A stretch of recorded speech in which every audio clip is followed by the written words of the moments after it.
Hello everyone. In this video, we would like to demonstrate a novel way of dealing with coloboma related retinal detachment with the use of fibrin glue. There are no financial disclosures. A male child in his young adolescence presented with sudden decrease in vision in the left eye since 5 days post-trauma. He had a history of low vision in his right eye since childhood. The best corrected visual acuity in the left eye was counting fingers close to face. On examination, a total rhegmatogenous retinal detachment along with type 3 coloboma and intercalary membrane detachment was noted. The child was planned for left eye pars plana vitrectomy with endolaser and silicone oil tamponade.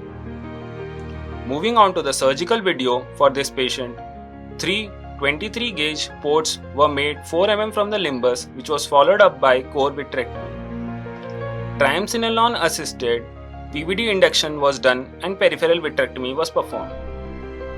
Now, because of poor contrast, no break was visible within the area of intercalary membrane and no peripheral breaks were noted.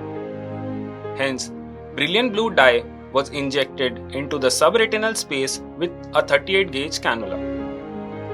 Using a 38 gauge cannula gives us a self-sealing retinotomy which does not require any laser. This is one of the techniques which can be used to find any occult break in cases where the break is not visible clearly.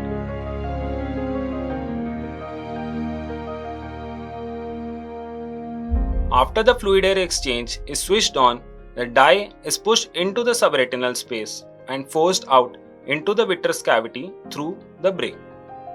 In our case, we can see the dye leaking from the break within the intercalary membrane.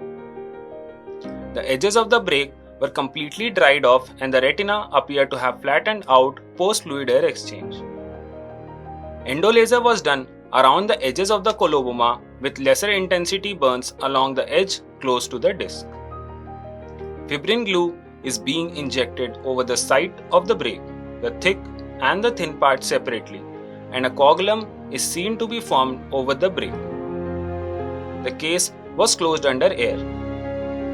During the follow-up, no particular positioning was advised to the patient.